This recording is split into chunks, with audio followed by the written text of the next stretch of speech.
Hello, everybody, and thank you for joining us, those of you who are here live at TSL and the group who's on Zoom.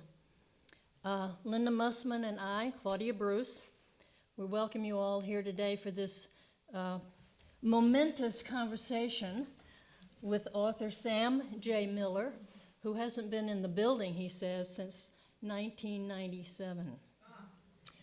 And just so everyone knows, and on Zoom too, Linda and I are the co-directors of Time and Space Limited, a creative space in Hudson, New York, that hosts many forms of art, including, but not limited to, cinema, live theater, music events, simulcasts from the Metropolitan Opera and the National Theatre of London, art installations, an active book space and stuff store, as well as our Time to Talk series that highlights conversations with artists and writers.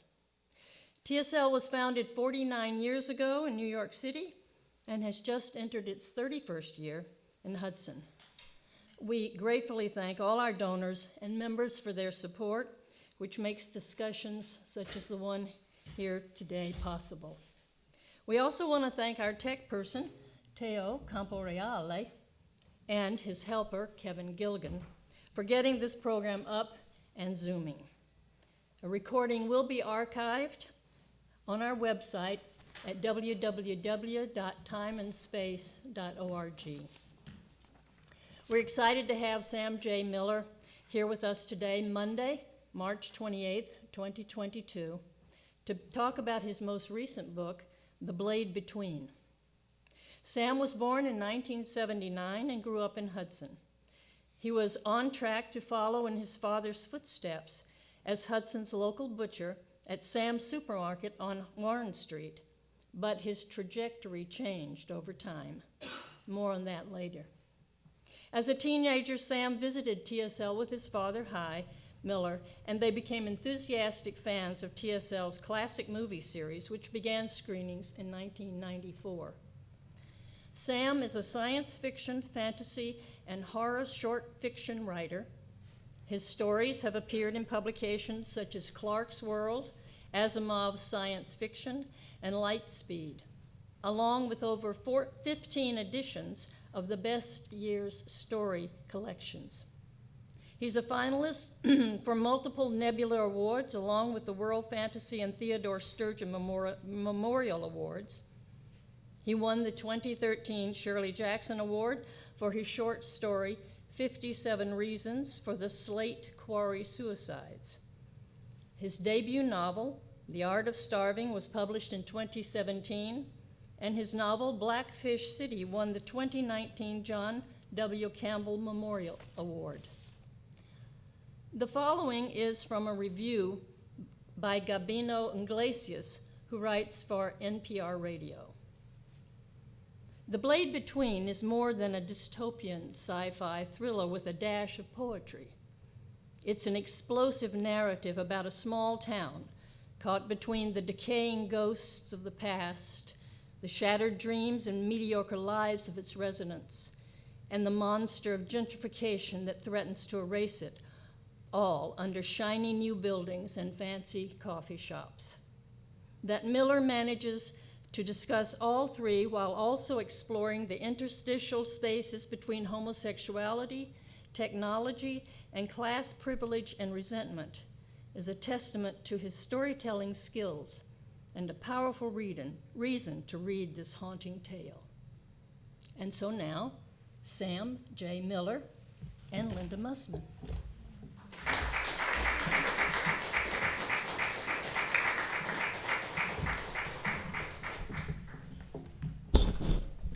Thank you, Claudia. That was the long bio. It made me nervous. I'm like, oh, how deep are we going to go?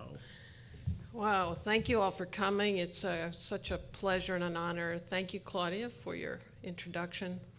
Claudia is such a great reader. And the co-director of TSL, and I must say that it's great to have Sam in this theater. In those days, it seemed chilly and cold here, and we had such small audiences, but they were mighty, and they were certainly transformative. So, welcome home. I think that Tom, was it Mr. Wolf's book, You Can't Go Home Again? How you feel about that? Yeah, you can't. I mean, you can, but it's different, or you're different, and home is different, feels different. But I feel like I'm home. So Hudson is certainly premier in your story. You have named, I think, just about everybody I can think of in Hudson. I think TSL is not mentioned. I'm not sure why. Because it's a horror novel. I was keeping you guys out of it. Yeah, I'm so happy to be excluded. So definitely, you are very, very site-specific. Why didn't you protect the innocent? How's that? I've protected a lot of innocence. If you only knew. No, it's interesting. This was really this novel came from me trying to process my really complicated feelings about this town, and loving it in many ways, and loving a lot of things about it, and hating a lot of things, and having had a really, in many ways, difficult and unhappy experience here as a young queer person. So, I felt like it was important to I want this to feel like Hudson. Even though many of the people who are reading it will never have been to Hudson, or will have been to it once, I want it to feel to people who are from here like it's real, like I have some understanding of what the F I'm talking about. Yeah, I must say, you say as a young queer person, and I must say as an old queer person, I've had a similar experience here in Hudson, just to back you up. Some things change, some things don't change. You are, as growing up in a small community where Claudia and I both did, you are somehow always an outsider. And I think the outsider has the opportunity to see things very clearly. I think your ability to take pictures, stand behind the camera, see through the lens is definitely an advantage of seeing something that maybe the sort of quote, society that seems to be in control misses out on. So we're very lucky, I think. I think what's interesting to me is the Hudson boom bust concept. You work on that. Our experience in Hudson with how many people have told us about the whales that have been dragged through the city, the cement plant, brick factories, all that is part of some of the things you talk about, which still is which is still happening. I think the drugs, the poverty, the displacement is an ongoing conversation. You want to talk about how that works into your story? I do, but first, I want to go back to what you said, because I'll be brief, because this could very easily be the Sam Cries About TSL show, which will be of limited interest to many, but this place was really important, and seeing a place where actual LGBT people lived and were amazing and created awesome stuff was not something that was easy to see in 1994, 5, 6, 7, when you didn't have the internet, and nothing LGBT was on TV. So there's many ways in which TSL helped me live the life I'm super happy to lead right now, but y'all were an inspiration. Well, that's very nice to hear, because I think it was definitely we were pioneers, and we lived. We were these two women that bought that big building on Columbia Street that everybody had forgotten about, but they didn't forget that it was two lesbians that got it, which is, your identity was always based on your sexual preference, which is interesting and not unusual. So we have, I can't imagine what it's like to see. My father had my father and mother owned a supermarket in Hudson, and now it's a fancy gymnasium. I don't know how I'd ever get over that. How's that going? Well, I wrote a book. That's how I got over it. Yeah, this is a very long therapy session. Yeah, I mean it's super hard, and honestly, one of the things that where this came from, and I think the challenge in talking about gentrification and displacement and a lot of problems like that is it's easy to see it in terms of black and white and right and wrong and who are the bad guys and who are the good guys. But the reality is that like everyone's just people, and they all want to live and be in a place they love. And so I had always had a very negative perspective on Hudson, and it wasn't until 2013, 14, 15 when my father passed away of cancer in 2015, and it wasn't until sort of those last few years of being with him and seeing the city through his eyes again, and seeing the love that he had for it, that I could really come to a place where I could see the complexity and the beauty of Hudson and see it not necessarily as a nightmare place, but a place where lots of good people are inadvertently contributing to displacement, people who are unhappy about their role in it, people who are struggling to get by. And so that's where I think the horror comes from, right? It's like everybody's good and terrible things happen.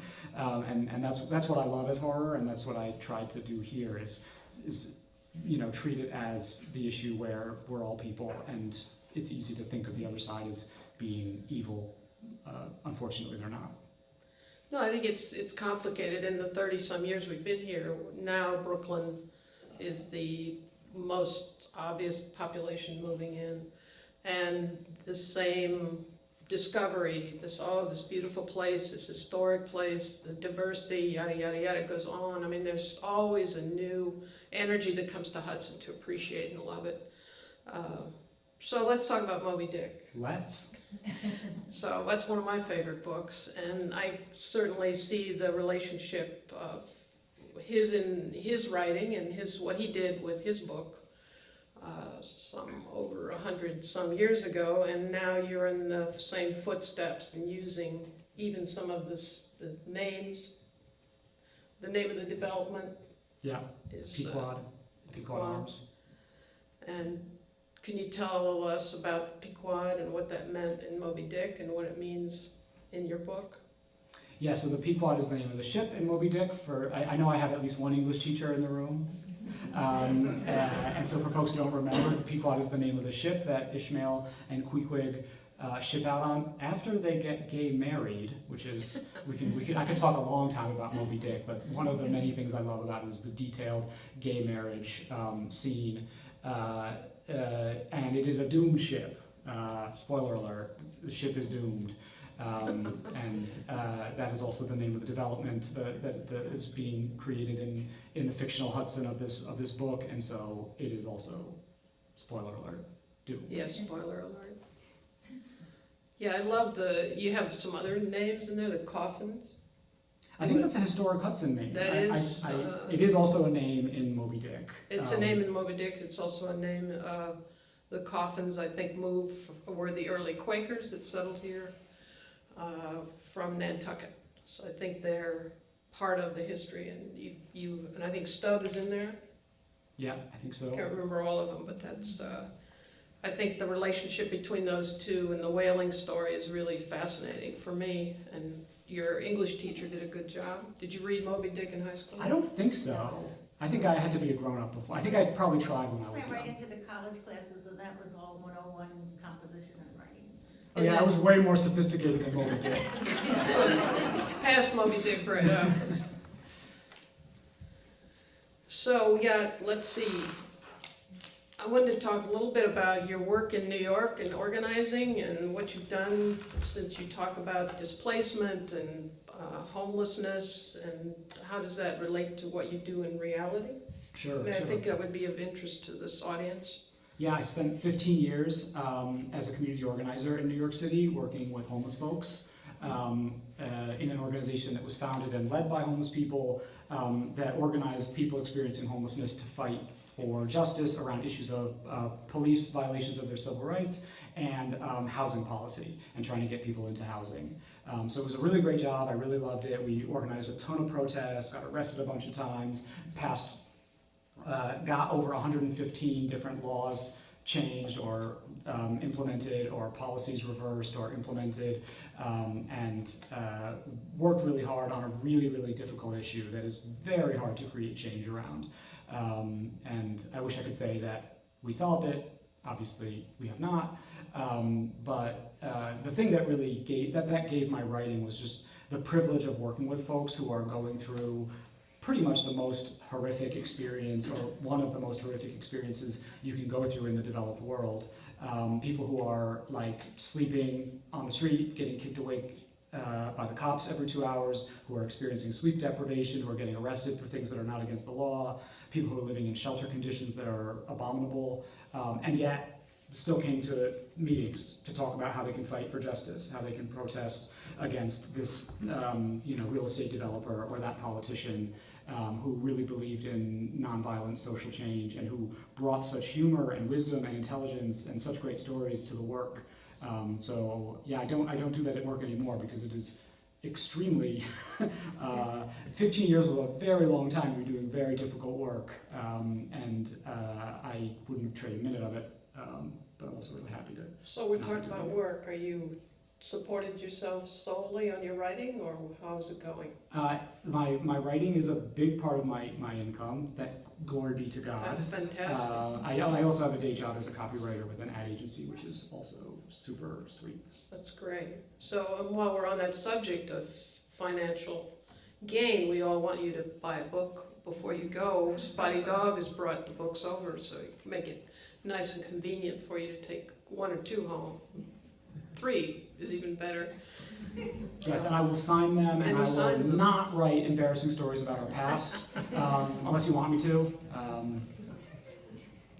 So just, there's a lot of hometown folks here, and I'm always interested in the history of your family and the butcher shop and what happened, how did that work? I mean, when TSL came here, Walmart came. That was the big story. We didn't get the headline, they did. Right. So I'll just leave that as maybe one of the reasons things changed radically. Yeah. So I'm interested in that, how things move from one point to another, and then how it influenced and what happened to you in the move of that family history. Sure. I think that many people here remember Hudson in the 90s. The sort of a common story in many American cities is that it's sort of like this the post-50s, post-industrial Rust Belt thing where factories have closed and industries have died and people are struggling. And so my father and mother worked really hard for many years to keep a butcher shop afloat. And it was super difficult to stay in business, and Walmart came to town and I think threw off the economic balance for a lot of businesses that ended up closing or struggling. And so, of course, it was super difficult for me. That was a huge part of my identity as a kid, was like, I'm the butcher shop prince. I'm the kid who, who everybody knows my dad, and everybody, don't get in trouble, Sam, because everybody knows your dad, and they'll tell him. So that was really hard. I mean, in retrospect, I'm really grateful because I can't imagine the life where I didn't lose the store and did stay in Hudson and didn't have the freedom to sort of I think be who I ended up being. So I'm grateful to the horrible stuff that happened, but doesn't mean it wasn't horrible. I think all the small towns in America are similar to Hudson. I think Hudson is not unique in that respect. However, I think the fact that the river goes both ways is really amazing. The idea of the movement and the coming and going and the booms and the busts, and now we're into tourism. That's the popular industry here. We have struggled. There was a struggle over the cement plant, and now there's a struggle with the waterfront, and should it be playland only? Should we just be a place for weddings? I mean, it just goes on and on.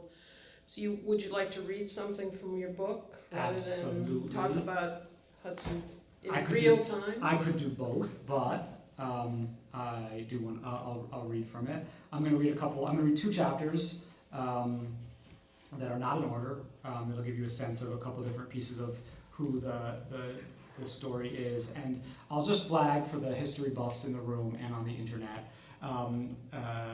Linda mentioned the whales being dragged up the street. The story that I received as a young person growing up here about how the hell did whaling happen in Hudson, because it's nowhere near the ocean, right? Had to do with whales being hunted in the sea and dragged up to Hudson and butchered here, and Thanks to the amazing history room at the Hudson Area Library, I was able to do a lot of research and realized that's actually not what happened. It's not true at all. It's not accurate. It'd be really stupid to drag a whale 114 miles up. And also if you've read Moby Dick, you know they butcher the whales on the ship in the sea. And so this first chapter is grossly historically inaccurate. Because when what's the quote from The Man Who Shot Liberty Valance? When the story becomes truth, when the legend becomes truth, print the legend. The bloody whales in the streets was much more dramatic than much better. Here are the barrels we took off a ship. Right. So undramatic. Yeah. Chapter 1. Welcome to Hudson, a whale of a town.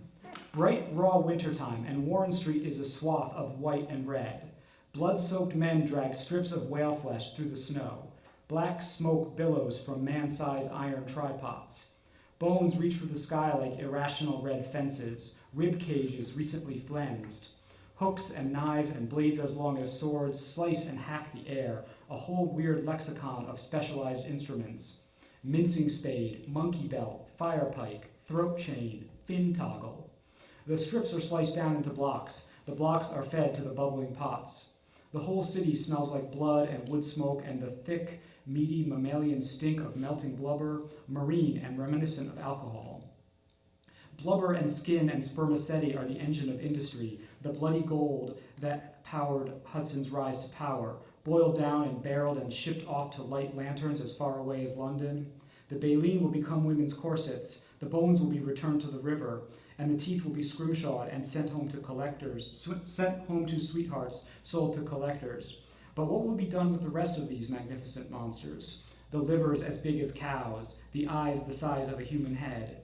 Intestines so long they could be stretched off to mark the extent of any one of Hudson's uphill streets.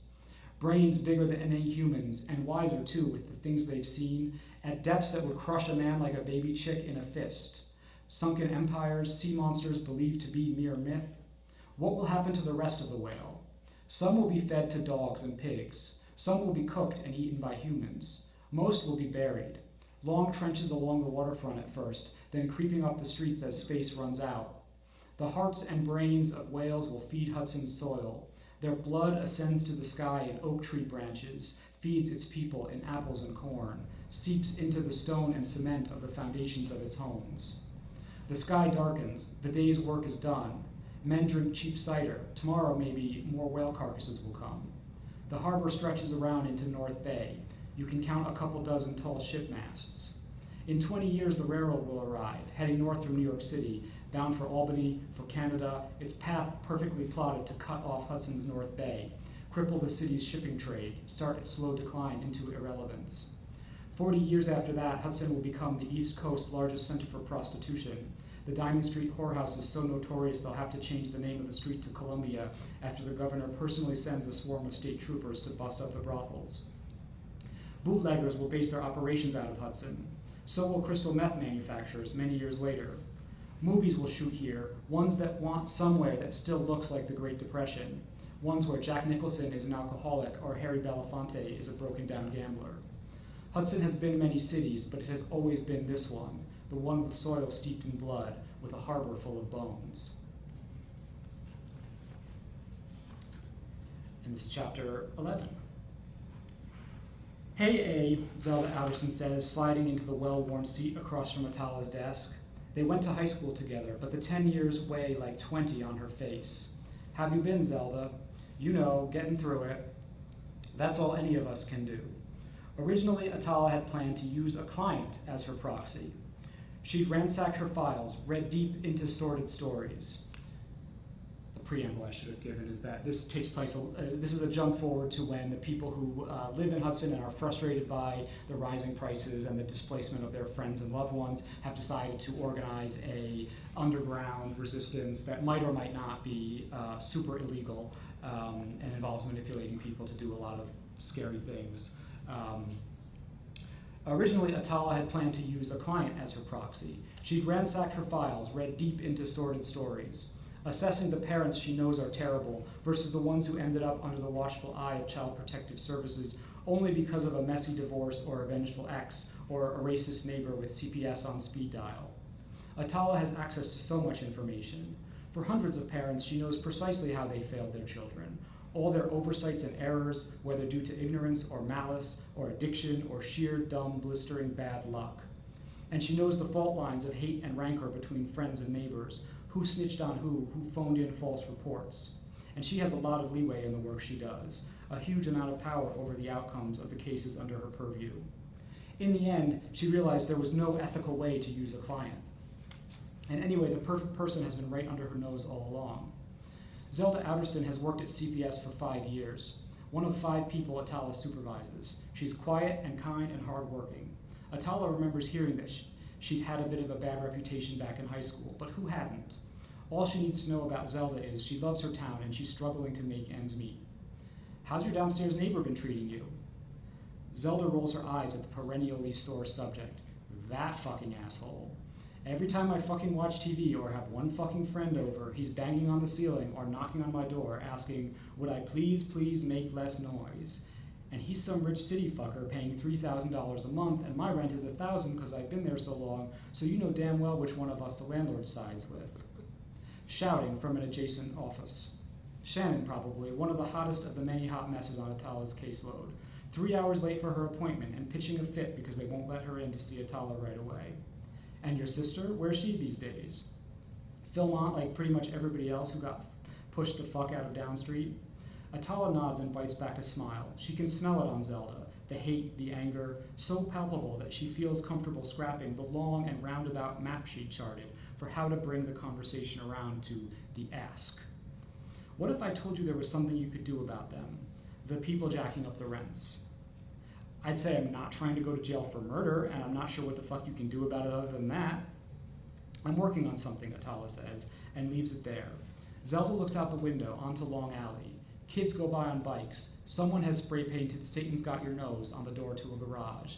Eventually, Zelda leans forward and says, something sounds a hell of a lot better than the nothing that we've been doing.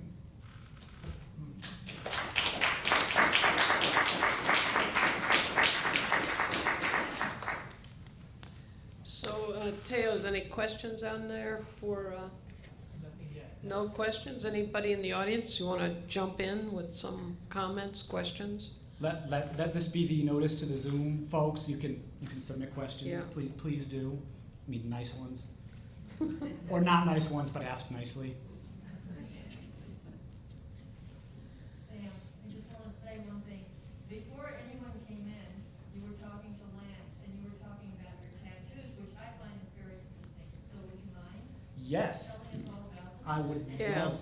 Claudio's asking about the tattoos on Sam's arms, so if you can't hear us on Zoom, that was the question or the comment. If you wondered why Sam was wearing short sleeves on a freezing cold day in a big, not cold, but warehouse room, it's because I wanted to show off my tattoos because I love them. I get a tattoo for every book I sell, and they're all by Bradley Silver, who is an amazing tattoo artist out of Inked NYC, who I highly recommend if you're gonna get a tattoo. And so one is of Moby Dick, which I got for my first novel, The Art of Starving. This is a killer whale from Blackfish City. Everyone is based on an animal in the book, that whatever book they are. My third novel, Destroy All Monsters, had an Allosaurus in it, so that's what that is. I have King Kong from my short story collection, Boys, Beasts, Men, which comes out in June and has a short story about King Kong. And then I have this mammoth, which is for The Blade Between, has my father's initials on his tusk. And I was going to get whales because whales are super important to the book, but I already have 2 whale tattoos and it seemed a bit much. So I had to add a mammoth really quickly to the book at the last minute and then get a tattoo of it. And I just sent a new novel to my agent, and he said, Sam, I can tell when you put an animal in just so you can get a tattoo of it. And I said, yes, Seth, this is why I love you. What's that new book? Is that Boys, what's the Boys, Beasts, and Men? That's my short story collection. Comes and out. That's pre-order, I see. You can pre-order it on the internets, or from Spotty Dog. Shout outs now and forever to small, independent, amazing bookstores like the Spotty Dog. I need to The thing they don't tell you when they tell you all the reasons not to get a tattoo, the thing they don't tell you, the real reason, which is that you'll then want to get hundreds of tattoos. So now I can't write books fast enough. So how's your mother feel about these tattoos? Mom, how do you feel about these tattoos? She's right. She's All right. They are there you great. go. Thanks, Mom. I but always also- wonder, mothers give you this beautiful body, right, and then you decide you want to write all over it, and draw on it. No problem. No problem. It only makes my beautiful body more beautiful. That's right. Wow, that's fantastic. But I do want to, since you mentioned Lance Wheeler, and I do want to embarrass him. I want to say it's nice to Okay, see Lance. you, Lance, and that I want the world to know that I remember being in 6th grade, and some choir practice or two of my classmates are here, so they can back me up that this was a thing. Some school function would be filmed, and they said, "Don't pick your nose, whatever you do, because Lance Wheeler will zoom right in on you, and he's just waiting for somebody to pick their nose." And I don't know if that was true, Lance, but to this day, whenever I'm on camera, I don't pick my nose. So thank you. Yeah. It's a good lesson. So we got, I cannot. I'm always obsessed with the quote from Faulkner's Requiem for a Nun, which I've never read, but I'm obsessed. I'm obsessed with the quote: "The past is never dead; it's not even past." And you're writing about the past, and yet it keeps coming. It never really gets done. We never get done with it. And I think it's the creative ability to wind all that together, I think, is pretty amazing. And it's science fiction is not my particular cup of tea, but the idea of winding all these things together that haunt one and make it a creative tool, I think it's pretty amazing what you've done. So I'm really impressed with your work. Thank you. I sort of my engine as a writer is there's a lot of things about the world that depress the hell out of me, Yeah. Or infuriate me, or confuse me, or scare me. And a lot of times when I'm writing, I'm trying to make sense of something that I find really scary, or something that I don't understand, or human behavior that I hate. And so often that makes for unpleasant area, like unpleasant gardens to spend a lot of time digging in, but sometimes you get a weird, delicious flower or vegetable out of it, and that's what I try to do. Well, I think you're into some heavy competition because the world leaders are using exactly the same tools that you are, rewriting, taking the past, reorganizing it, rewriting it. Mr. Putin doesn't acknowledge that the Soviet Union even existed. So it's sort of in the air. History and past has become this sort of amazing reorganizing and reinventing the past. I mean, just according to Orwell, it's working very well. So the ideas that you're cooking up are definitely in the 22nd, what are we, the 21st century. I wanted to get over that one right away. I still haven't figured out what the 21st century is about. We passed modern, yet everybody still speaks about modern. It's all chaos. History is just a bunch of stuff that happens. Now postmodern, nobody really knows what that is, and now we're into this new. It always fascinates me when the people say, "Well, we're going to make history today. We're going to make it." It's like you bake it in the oven. You get some eggs and milk and flour, and then you got history. So it's definitely an act of creativity, Yes. which sort of invading our territory. Yes. So we got to get up earlier, stay up later. That's the bottom line. So prostitution, tourism, and booze. It doesn't seem to have left Hudson. Well, I Still here? I don't know anything about that. Just wondering. Yeah, I mean, I think that the thing that I love all the stories, right? And everyone here who's from Hudson has all the family stories about the whorehouses and the sort of illustrious past of Hudson, and that was a real, I think, vibrant thing that gave me a real sort of sense of Hudson as a place with a history that I was proud to be connected to. And so none of that stuff goes away, right? Now you bring in meth, you bring in technology. I mean, the technology is fascinating to me because, like, I'm wondering what's going to happen when that all moves away. We're gonna have to have footnotes in your book. Yeah, yeah. It's a good question. It's really hard to be a writer and think about the future and think about, you want to write for now, because if you don't write for now, no one will buy your books, and then you won't be able to write more books. But then what will survive? What will still be relevant? What are the books that we still read from the past, and how many of them are? What are the things that we don't understand anymore? And how do you bring in the sort of the drama of a Walmart? It's not very interesting in reality, as what we keep going back to the things that fascinate one about Hudson, and yet there's a whole bunch of history that I think gets left out. Yeah, there's never enough time to tell all the history, and I can only tell the stuff that that interests me or that haunts me. And so I think a lot about Walmart. I think a lot about sort of the story of American capitalism and changing economies, and where it's possible for people to find jobs, and what, is it like, what are the jobs that are available to people? How can people build wealth and escape poverty? And what do people do when they can't sort of do that the sort of like right way, right? If you can't find a job that pays you well, and you have to explore other options. These are the things that haunt me, and those are the stories I end up telling. I think it's amazing. I mean, I'm always obsessed with donuts and Walmarts and sort of the fast food culture. The community seems to build one new shopping center and then move to another one. They abandon one, they move to another one and another one. McDonald's just built a new one, and they tore the old one down, they put up a new one, and then there's another store that moves from here to there, and it's this ongoing sort of trashing of the earth, and a sort of grinding up the environment, and we have such a wealth of ruralness around here, and yet it kind of gets consumed by the urban machinery that we are obsessed with, and get lost in those landscapes. Yeah. I don't know what to say. Art is another headache and another problem. We got a question? There's a question from the chat. Are you ready? Ready. Question from the chat. Who's asking? So Lily asks, I'm curious about the title. How does the blade between fit into the story? Does it relate to the whales or the town? Lily's asking how the title relates to the story, the blade between. So I used to think I was hot stuff when it came to titling things. Like I have a lot of short stories whose titles I'm proud of, but when it comes to novels, I'm apparently extremely bad at it.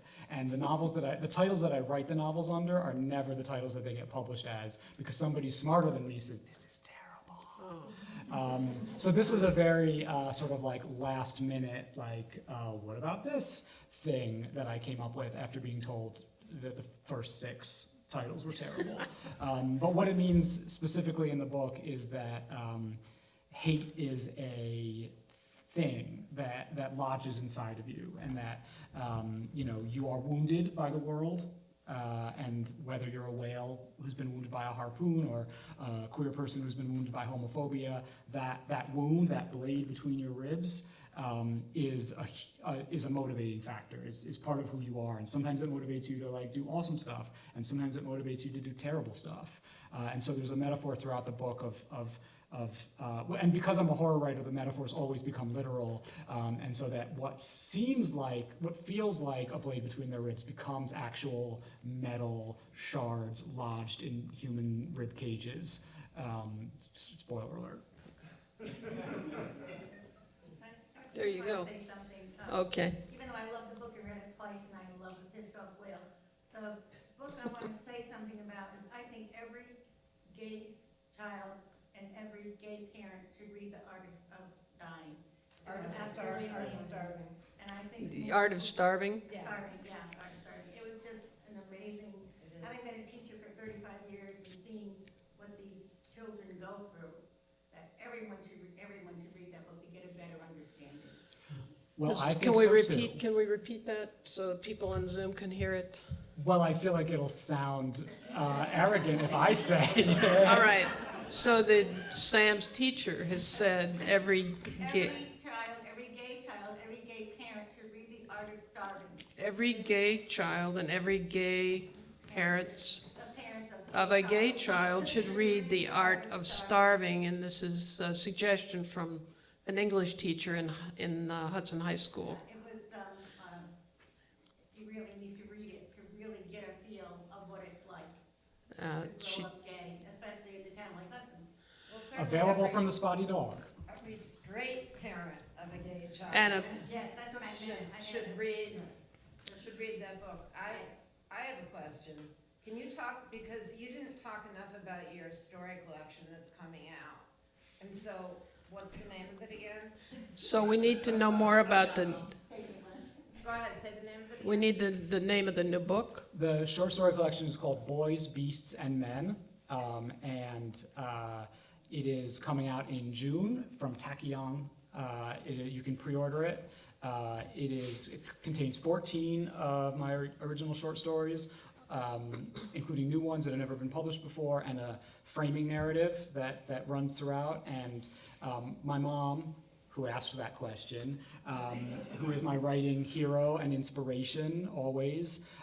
She's like proud of the novels, but she's extremely proud of the short story collection because she's an amazing novelist, but she's also an amazing short story writer, and reading her stories was a super important part of my growth as a writer. So I have a short story collection coming out. And can you talk a little bit about, for you as a successful novelist, the difference for you between working on a short story and working on a longer piece? We want to know about the difference between writing a short story and a novel. What is the difference and how you approach those two ideas? Well, the short and cynical answer is that no one reads short stories and you don't get paid for them, which is not true. When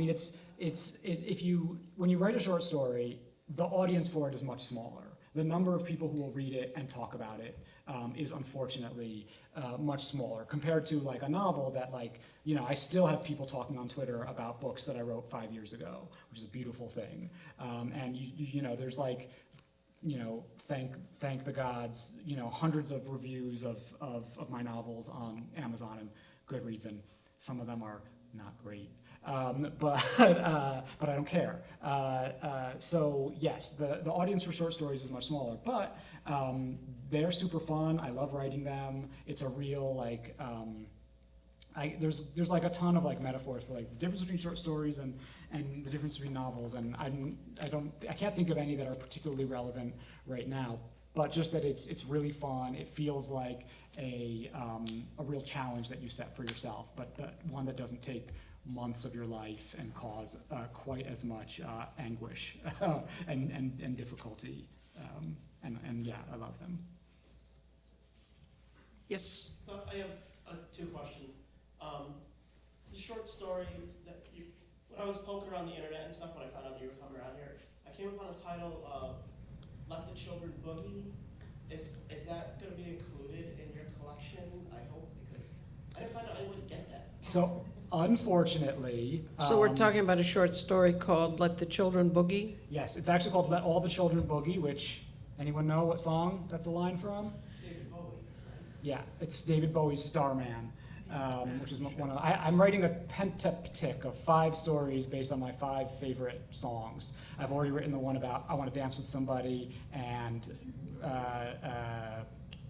Little Red Corvette, and this one is about Starman. And so it is actually currently on the Nebula ballot for Best Short Story. So I have until May 21st when I know that I lost. No, you're gonna win. And I can exist in the Schrodinger's cat moment of maybe I'm going to win or maybe I'm not. But so yeah, it's a short story that is sort of like a dramatization about that song, because I actually think that song has a beautiful story, and I was trying to be cool like David Bowie. Just generally, but with that story especially, and I'll send you a link. It's online for free. Oh, okay, cool. Yeah. So number And 2. then my other question was has anybody ever approached, when I was reading Blackfish City, it was like playing like an anime in my head. Anybody ever approach it like anime, make a movie, something like that? Especially with something like Blackfish City and Euphoria. I had these awesome visual images of Japanese style cartoons. So the gentleman wants to know, has anyone approached you to make a film or animation of Blackfish City? I have a wonderful, hardworking film and television agent who is putting my stuff out there, and there is a script for The Art of Starving that is wonderful and beautiful and is, working its way through Hollywood, and there's a director attached and a producer who's an Academy Award winner, and it's amazing, and I'm super excited, and I don't know if anything will ever happen. And all of my writer friends have stories about this project has been in development for 10 years and nothing ever came of it, or suddenly this thing happened. So I'm a writer of fiction. It would be amazing if if a movie or a TV show was made of something of mine, but I can't control that. That's not my world. I find that world terrifying.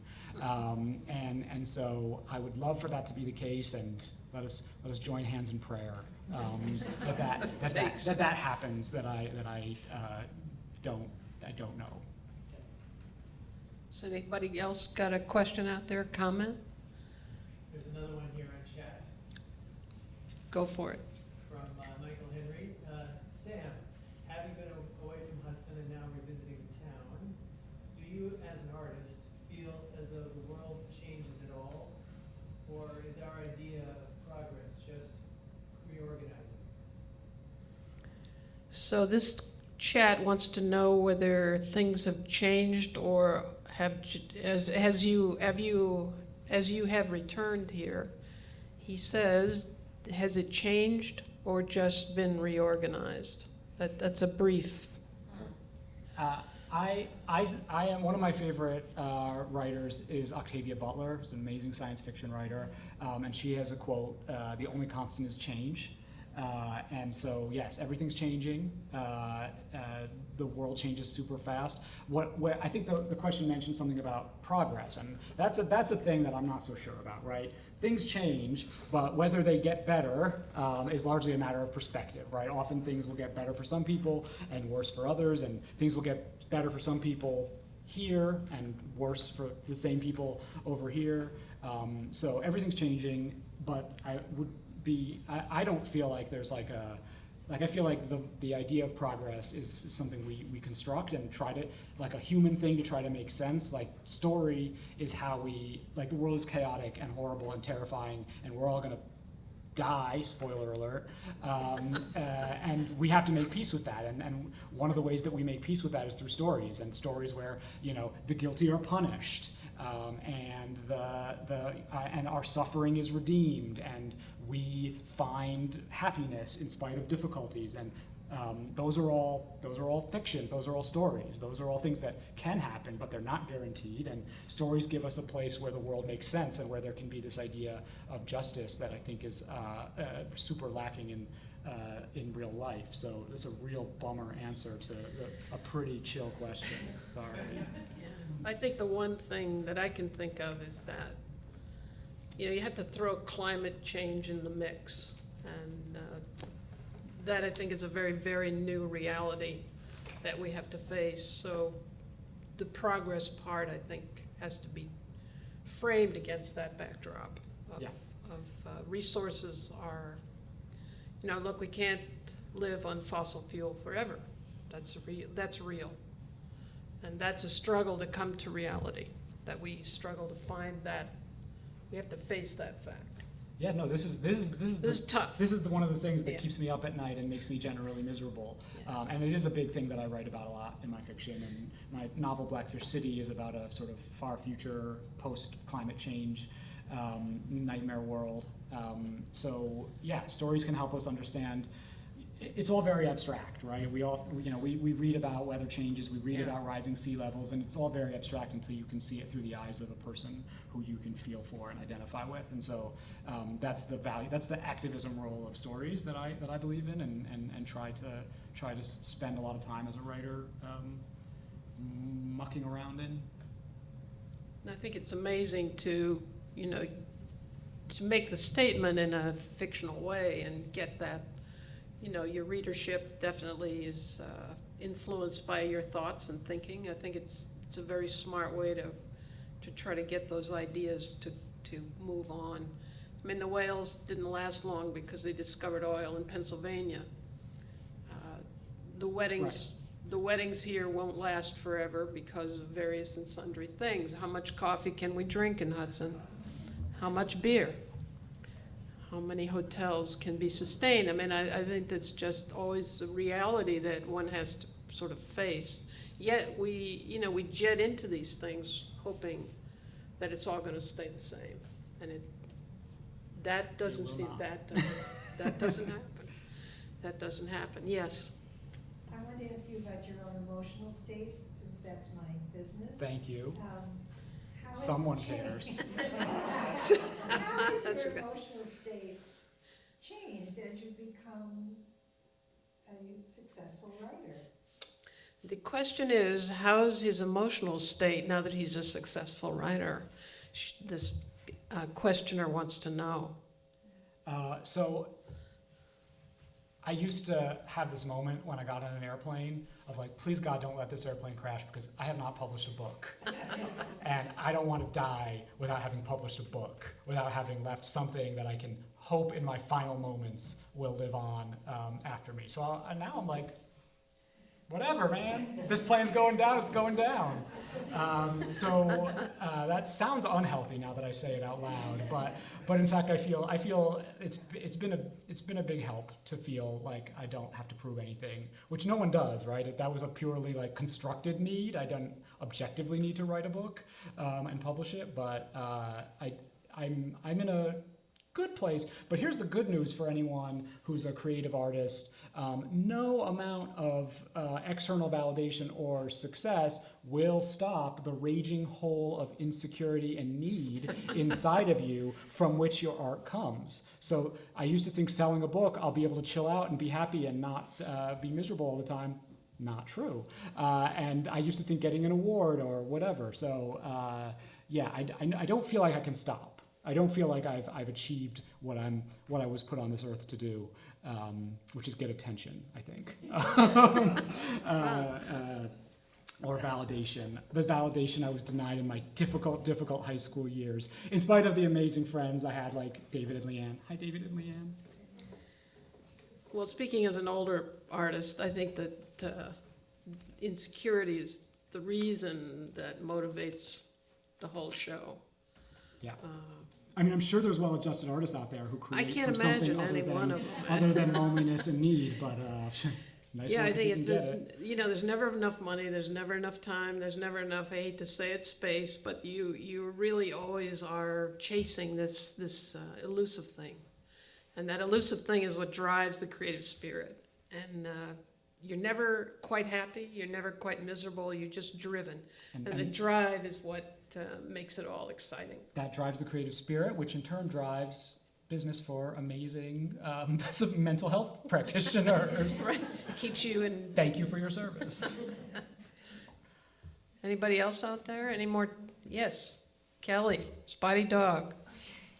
No pressure, it's gotta be a good question. Yeah, it's gotta be a good question. I'm just curious what your writing process is like. Do you treat it like a job where you spend a certain amount of hours every day writing, or do you just go like, inspiration and write? And I'm curious because you seem very prolific to me, because when I get catalogs and I'm going through them, I'm like, a story collection, let me look, Sam Miller, okay, let me go to the store. I am blessed with a pretty fast writing metabolism. I don't think that's a thing, but I can write pretty fast, which is not true of every writer, and I'm very fortunate. Like I wrote a novel. My most recent novel, the one that my agent has now, is I wrote it in like 4 months, which is stupid fast. Probably one could argue I should slow down. Like maybe they'd be better, Sam, if you didn't write them so fucking fast. But I do treat it like a job when I'm working on something. Like if I have a short story that I'm working on, I've recently set myself the goal, because I had a really hard time with the pandemic. Like I went through a really difficult creative period where I'm like, everything is meaningless, we're all doomed, people are terrible, humanity cannot be redeemed, so why should I create art? And so I didn't create anything for a while. So part of my sort of like getting back on the horse thing is trying to write a short story a month. So I treat it like a job when I have something I'm working on, whether it's a novel or a short story. or whatever. I'm trying to make a video game now, so that too is treated like a job. But also when I'm not, I used to force myself to write every day, and I no longer do that because I feel like I'm at a place where I can slow down a little bit. But yes, I do try to like fight to carve out space for it, and sometimes that means like, you know, not doing fun things with my husband and loved ones, or or waking up early or staying up late or something, because there's only so many hours in the day. Yeah, let's talk about that pandemic. So that wasn't a creative time for you? You had time, right? You know, that's what. Yes. So what's wrong, Sam? Yeah. What happened? Good question, me and every other writer. Yeah. Like, you should have written 6 novels by now. It was a lot of things. It coincided with other unpandemic related things like my climate anxiety reaching a sort of fever pitch, but also just feeling like I'm a science fiction writer. I can't top this shit. I can't, like, the president did what? Like the CDC said what? Like, what country did what? Like, I can't. Like, anything I come up with is going to sound crazy. If I did half these things, they'd laugh me out of town. It was disillusioning and disorienting to have reality get super science fiction, and like I had a friend who wrote an amazing novel about a pandemic, and I'm just like that was good timing. Camus beat us all there. Yes, fair. Yeah, not a bad novel, Camus. My favorite, The Plague. Which I did read right away, just to check out, make sure I had some guidance to get through. I am interested in this idea of like why we can't top the insanity of what's going on. That really, I mean, it just squashes the imagination. Well, so Ginny Thomas, I can't get past that. The thing that so a couple things. First of all, one of my big mental health rules that I try to live by that has helped me survive this long is I don't read the news. So I have a very vague idea of what you're talking about based on like third-hand tweets. I know, you get to tweet. Which is great because I don't actually want to know. So that's super helpful. But also the way that I got around the despair and the frustration is by going to the good place, like going to the happy place, the hopeful place, the place where it's like, yes, we're all drowning and we're on fire somehow at the same time, but like, what if we come up with this cool technology that like renders plastics unnecessary? Like, what if a fungus can be developed can be genetically hacked to do all the things plastic does, except be biodegradable and environmentally sustainable? We don't need plastic anymore. That's the fun thing about being a science fiction writer. You can just say some bullshit that solves a problem, and then, that's your job. No one can say, like, that's not realistic. Like, if you want realistic, don't read science fiction. No, that's, I'm not, happy place is hard for me, but. I mean, I try to make it terrible. Like, it's like a happy place that's also really sad, or full of violence. But the happy is my way in, and then I'm like, oh, I know this place. I can fuck it up. I'm sorry, I'm swearing a lot. The cynic. Because my English teacher is here, and my mom. Well, and my certain friends who don't like that word, but you go for it. Yeah, being cynical and being a critic, it's hard to get past. Because it's become such a farce to be critical of absurdity. There was a time when we thought, well, there was some kind of basic reality here. But when reality is gone, then it's hard to say, well, that's not, the boundaries and the frames are gone. Yes. So that's where navigating now is very difficult. Yes. Being creative in this environment, I think, is hard. Yes. Just personal point of view. Agreed. Any other questions or comments out there? Yes, sir. So you touched on, I take news in moderation. I want to be informed, but it's too much sometimes. And you said you third-hand tweets. So how do you get the pulse? So his question is, how does he get the pulse if he doesn't read the news other than third-hand tweets? So it's inescapable, right? Like, the group chat, people are going to be like, did you hear about this? Yes, some of it, and I do spend a lot of time on social media. It is sort of like, for an artist, I mean, it's not a requirement because plenty of people don't do it, but it is very important to be on social media and being able to promote your books, because the publishers sure as heck don't have the budgets to promote it the way one would wish they would. So you get the sort of like, without needing to click the article and finding out all the ways that everything terrible is happening. And of course, it's not completely true that I don't read the news. If something's of interest and there are topics that I'm, interested in, I'll search for them. I'll see how things are doing. But I don't need the day-to-day. Like, here are the 600 things you should be outraged about today. Here are the 1,000 jerk things that this politician said, or this person did, or whatever. Like, that's the kind of stuff that's just like the outrage factory that is not good for my blood pressure. Okay, anybody else got anything? Any more chats, There's one back comments? there. How many people on Zoom? Oh, we got about 22. All Yeah, right, 22. nice. Kevin, I was just wondering if you could read one of your favorite sentences. Oh, that's a delightful question. Kevin wants to have Sam read one of his favorite sentences. So, I was really privileged to attend the 2012 Clarion Science Fiction Writers Workshop. And the reason I took that, it's a great workshop. If anyone here or on the internet is an aspiring writer of science fiction, fantasy, or horror, Clarion is the best, really worth doing. But the reason that I took it was because my favorite short story writer, Ted Chiang, was teaching. And Ted wrote tons of amazing stories, including my favorite short story, which is just called The Story of Your Life, which was made into the movie Arrival, which some of you might have seen with Amy Adams. It's a great movie based on a brilliant short story.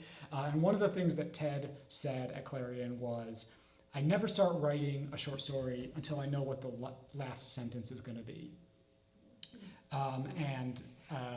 That really stuck with me. I think that's like, he went on to talk about sort of like the character's arc, right? And the last sentence is the end of the arc. And so once you know where the character's going to go, you can figure out where they're going to start from and where they're going to go.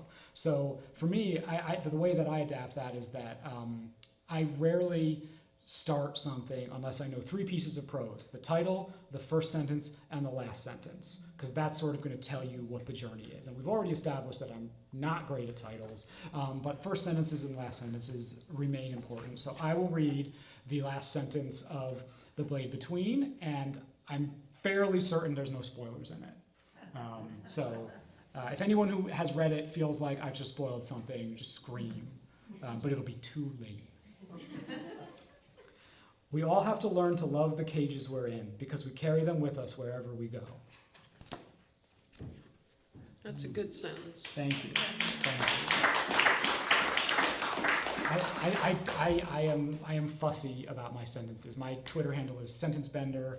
I think about sentences a lot, so flow and rhythm and what have you are super important to me. Yeah, they're very good sentences. And do you use a Stop. pencil, a pen, or a computer? I type. I use a computer. I have tried to write longhand, and I find that it, oddly enough, because it's much slower, makes things much longer. Like, the rhythm is different. The way your brain works is different. So things take a lot longer, and it ends up being, the stories end up being much longer. So I like things short. I do not like long books. I do not like long stories. And so if I find myself getting above a certain word count, I get uncomfortable.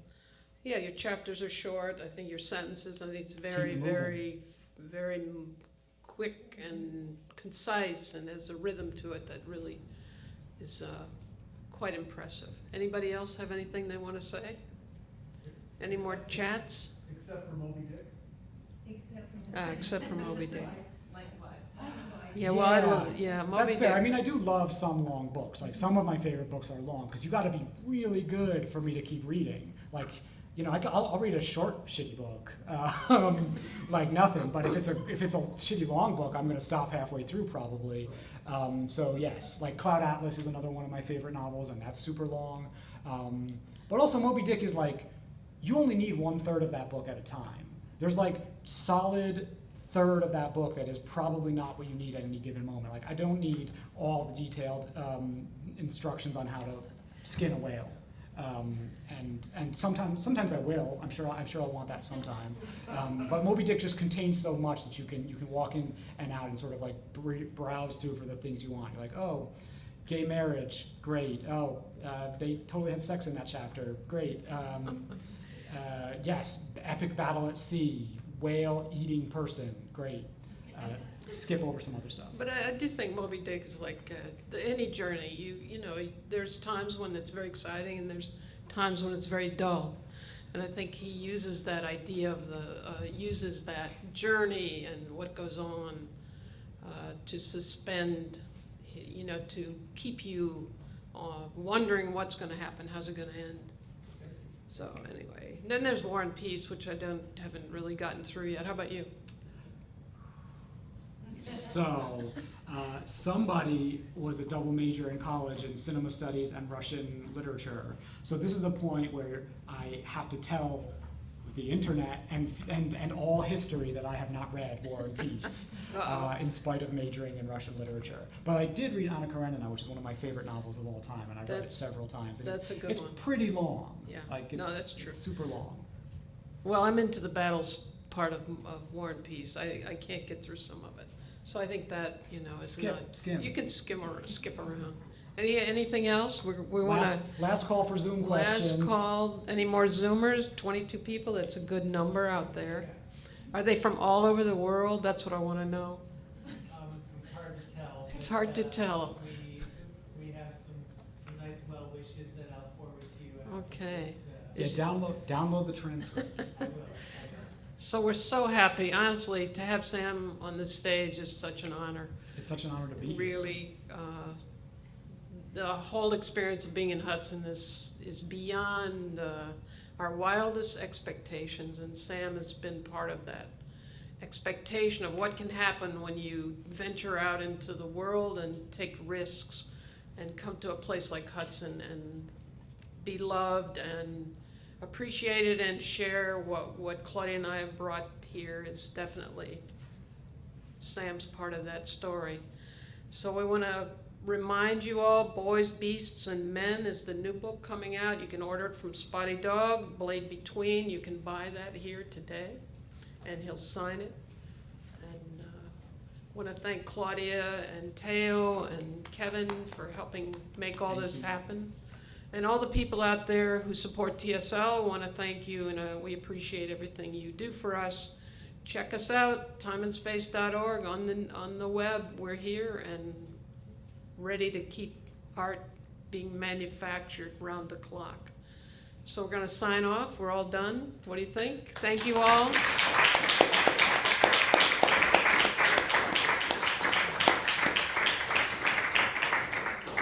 This is it.